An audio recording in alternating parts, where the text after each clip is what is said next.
Hello, my name is Austin Hubert, and I am going to be presenting you drug use prevention to educate your kids before, not after. So the point of this presentation is to talk about how I would plan to actually present this topic. Um, so further. All right, so the topic I chose, helping kids learn the real effects of drugs. Okay, so kids should never, or kids should learn what drugs do, not what that they are just bad. I used a little bit of personal experience for this.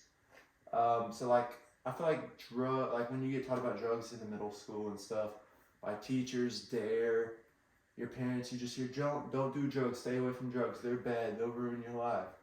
Okay, and then you got kids coming up to you saying, oh, drugs are actually pretty good. They can do this for you, make you feel better. So it's kind of a little bit of confusion there. Kids should be educated about what will come for them in middle school and up, peer pressure. So they do a pretty good job about this. They talk about peer pressure a lot. Like if somebody told you to jump off a bridge, would you do it? It's kind of peer pressure, but yeah, I feel like they could be doing a better job kind of explaining different peer pressuring tactics that may come. Parents need to be aware of signs and learn how they can talk with their children. So just because teachers and DARE are saying don't do drugs, I think it's also very important for parents to learn of the best like evidence-based practices to teach their kids to prevent them from using drugs. Next slide. Some existing activities or organizations that kind of go over this are DARE. I've mentioned that. They're widely recognized. They collaborate with schools, including mine when I was young. Does it work? I shared a little bit of personal experience. I think, it does. It's like, don't do drugs. Drugs are bad. That kind of sticks with you. I still remember it today. But it also, I feel like they don't get deep. They don't get deep. It's very... just right below the surface. Above the Influence is an organization that helps kids become empowered to make positive choices and resist negative influences. MAD, or Mothers Against Drunk Driving, is an organization that prevents underage drinking and substance abuse, helps advocate for policy change, and protects young people from harms of drugs. I found that one really cool. It's just helps the parents, helps the kids. It's just everything. Next slide. Target audiences. All right, so this is, I know it's pretty broad, but I think all three of these things are like the most important to teach your children, to help teach children or help children learn to not do drugs.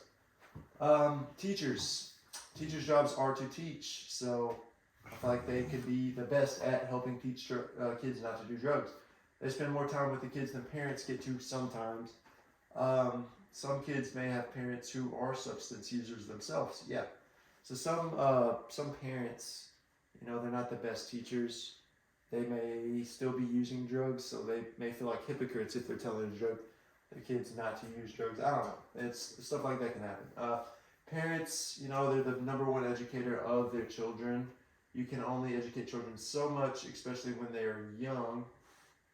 So I think parents are very important in the process. They can continue educating the children if you get their attention. Yeah, parents can. Children, sometimes children blow things off that their parents say. So they're fragile and they be educated properly. Yes. Next slide.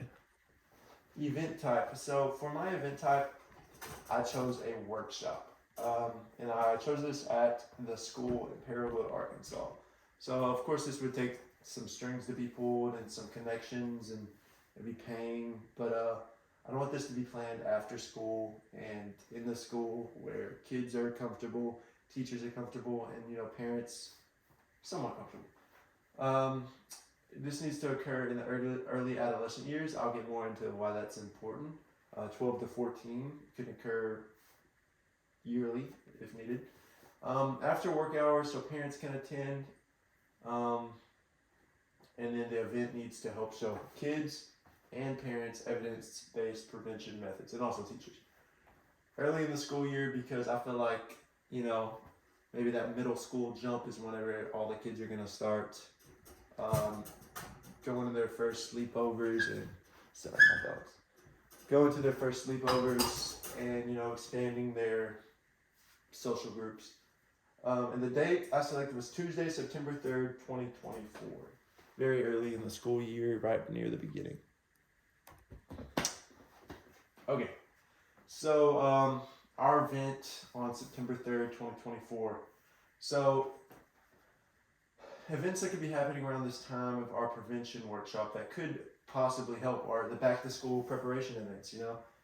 Every teacher's going to school, or every kid's getting ready to go to school, their parents are shopping. So, we could spread the news by putting it in these stores, handing it out at local grocery stores, and so on. Student registration, we talked to the school. It's a school, we're trying to make it a school-based event. So I'm sure that the principals, the school staff are going to be they're going to be down to, they're going to be willing to, spread flyers and spread the news. All right. So open house, once again, it's kind of like student registration. Sports tryouts, talk to these sports, the coaches, be like, hey, drug prevention is important, and I'm sure they're going to be willing, so to encourage the sports teams to support the event. Club signups, clubs are the same as sports. Teacher professional development, so I know a lot of teachers are getting ready to start figuring out the material they're going to teach, how they're going to teach. I think it's important that we use that opportunity to help tell the teachers about this event and get them ready to get parents and students aware of the event. Some of these events may be stressful and cause conflicts, but most should be able to help spread awareness that the event is occurring. Next slide. What will happen at the event? All right, so parents and teachers, young and adolescents arrive at 6 p.m. Provided childcare. I think this is super important because nobody's going to want to come if they have to keep their kid and the kids are going to be crying. So I think giving them a chance to get a break from their young ones, I know we love them, but giving them a chance to get a break from that may be a little interesting to them. Pass out brochures and pamphlets 6:05, 6:15. Have the speaker talk about substance use prevention 6:20 to 7. Kind of like a short sermon, like a little sermon. You don't want it to be too long because people start losing interest.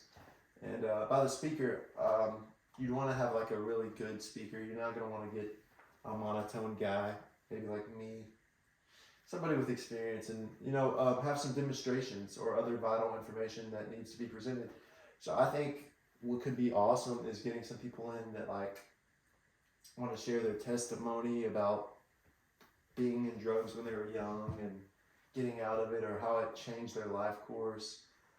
And then just provide the educational handouts and resources that can provide further information. And we'll get more into what those look like further, and then, end. All right, so it's about an hour and a half. Preparing and planning for the event. So this can be very hard and it takes a lot of time. I've realized that working on this assignment. So contact the school, schedule the event for a year prior. Schools are usually really good sometimes about planning events well ahead of, way in advance. You need to begin collecting support by contacting local community resources. Churches, clubs, local shops, I think a lot of them would be willing to support, especially in a strong local community. Contact speakers. So, as I was saying earlier, we want somebody good that's going to, really get the wheels turning. Pay for materials needed for advertisement and the event. So, seatings, chairs, brochures, advertisement, flyers, all of that stuff. All right, so our marketing strategy, this is important. So our target population, the main target population is going to be the parents. And I know that's this is for kids, but the parents is the main one because they're going to be the ones that are providing transportation for the kids. And if they don't feel like coming, then the kids aren't going to come. and the teacher's not going to come. And it might be easier to make the parents want to come because they want their child to be successful and not fall into drug addiction, you know? So we want to create a compelling message, all right? So this kind of seems a little odd, but you want to cause the parents to worry about their kid in a way. You don't want to cause trauma or anything, but you want to cause them to worry about the future of their kid, which they should, because I mean, all right. So here we go. We got a statistic. So we want to cause parents to worry about their kid's future. Share with them the statistics that advocate there is a drug use problem that often starts in middle school.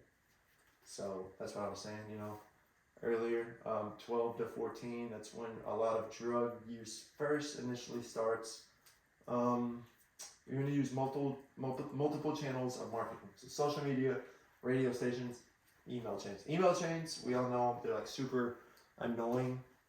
You like sign up your email at some place for like a free pencil or something, and then you get like 50 emails in the next week telling you about some deal you can get. Same thing here, get annoying and let them know about it. Just maybe not too annoying, I don't know the science behind all that. But radio stations, if you gotta pay for some advertisements on the radio stations, the parents ones, so the ones that the parents like to listen to, like the, older music, country music, all of them really. But social media, Facebook, because parents like Facebook, not so much Instagram. I mean, you got to do them all, but I would put a big emphasis on Facebook and Instagram, maybe Twitter, a little bit of everything. Even reach out to your local news stations and just anywhere you could market the idea and show that this is coming. All right, and then you can also have donations. So open up, do fundraisers to build money for it. Pass out advertisements to the school, community center, and the large workplaces. Next slide. All right, so community fact sheet. There are about 30,000 people in Paragould, Arkansas, with 26% of them being under 18. All right, so this is the events in Paragould. So there are two main school districts, Paragould and Greene County. You want to try to get both of those because you don't want to just do half the community. But if you can do one or both, just combine them somehow, that'd be cool. 8.33% of 12 to 17-year-olds nationwide have reported trying or using drugs in the last month. 21.8% of 8th graders have tried illegal drugs of some kind. And then by 12th grade, almost 46.6% of 12th graders have tried illicit drugs. That's a lot. That is a lot. I personally, I was in the good 50. No, I'm just kidding. So 4,777 people, 15 to 24 years of age, died of overdose in 1 year. Yeah, that's pretty sad news, and that's I really like, that's gonna turn some wheels and get people like, man, we really got to do something about this, which we do. It is a big problem. 50% is a large number, and 5,000 kids dying is not good. So some community drug rehab centers for help.